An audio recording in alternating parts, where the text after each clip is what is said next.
This is Gary with Gary's Sprinkler Repair Service. Today I'm going to show you how to set and program a Rainbird SST timer.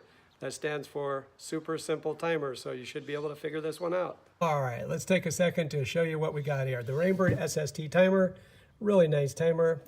Obviously the dial's on red, that means it's going to be off. If the dial's on green, it's going to be in run. Okay, the other thing I want to talk about here, obviously we put the dial up to run, it's in run. Next is set the date.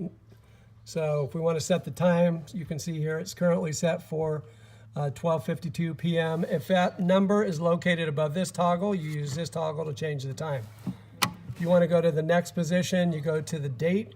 So now we have the date and the month. So you can see here we have the year. And if I want to change that year, it's above this toggle, so I'd use this toggle to change that. This one over here is to change the month, so it typically defaults when you install it to January. And if you wanted to move that, let's say to February like I did, so you just have to go in and keep scrolling through January until you get to February, and there you go. All right, the next thing we have here, turn the dial to station 1. We can tell it days of the week, so if you want to, let's say to water it every day, just the lights. Wherever they're lit up, they water. But on this case, I want to water Sunday, Monday, take Tuesday, Thursday, and Saturday out. So there you go. It's only going to water Sunday, Monday, Wednesday, Friday. And then it's set to go. Station 1 is going to go at 8 a.m. And again, if I want to change that, this toggle changes it. How long that station will run for is this one. And it goes 1 time per day. If you didn't want that zone to water at all, you could just turn the zone to water off. But I want 1 time a day, so I'm going to go ahead and do 1 time a day. Again, if I wanted to do zone 2, it's just a repetition of that, but you can see here if we start at 8, one point I want to make here is if we start at 8 on the zone 1 and we water for 6 minutes, the soonest you could start the next one wouldn't be until 8:10. So each time you add one, you got to add the watering time to that, and then that's the start time for the next one. So in each one, okay, so we're back. I want to point out, if we go to a different zone, each time we go there, so if this zone 3 goes at 8:20 and it runs for 15 minutes, by 8:35 it's off. So the soonest I can set zone 4 to start is 8:40.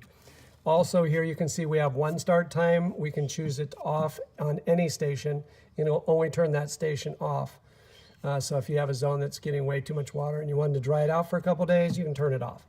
Again, if you want to go to 2 times a day or 3 times a day, you can put that in there, and you have the ability on 2 times a day. If I hit that, you can see it's going to go ahead and add a second watering time, and then I can put that in there.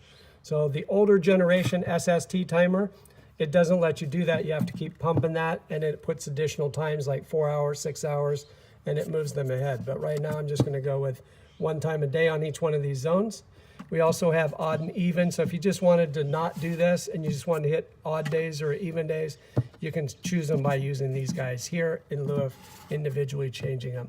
Also, with the previous generation SST timer, that's the purple one with the purple face, not all the green and white.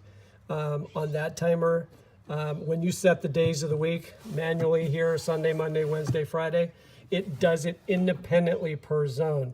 But if you notice here on this newer one, it stays lit on each station. So you don't have to independently do it on each station. So that's an improvement, big improvement. Next is a water budget, and a common mistake I see all the time on water budget, it should be at 0%, not 100. All older style clocks and other manufacturers make it to where that is at 100%, and that would be incorrect on this timer because it would double all of your watering times. So you want to make sure you have that at 0%. Next is your rain delay. You can set that for how many days you want a rain delay. If you know it's going to rain for a couple days, and then it'll automatically, you can set that and then put it back to run, and it'll leave it off for that amount of days, and then it'll automatically come back on. So here's off again, and once you go to off, it should show the current date and time and say off. And when we come back to run, it's currently saying it's 1:02 p.m. and it says that it is the February is the next time it's going to water is going to be on the 4th. And because again, this is Friday, so it's not going to water till Sunday. And that's Sunday the 4th, 2018, and it'll start at 8 a.m. So that's all that information's given you. The last thing I want to show you on this timer is down here we can water manually one zone. So I can put it on station 1, hit water manual 1 zone, all the lights go off over here, and now station 1 is now watering out in the front yard. To shut that off, you can go over here to off. Last thing I want to show you on the timer, this is a manual start down here, and that'll run all of your programs. So you can come out anytime you want, as long as it's in run.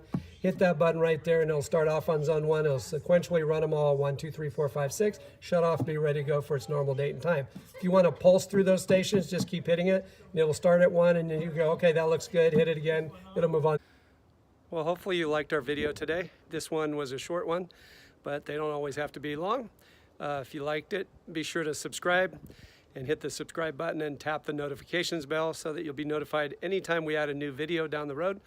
And if you got any questions or comments that you'd like to make to help us improve the channel, feel free to leave those in the comment section, and I'll be sure to get back to you. I reply to all comments. So again, thanks for subscribing, and I hope you enjoyed the information, and hopefully it helps you out with any of the projects you got to do this week.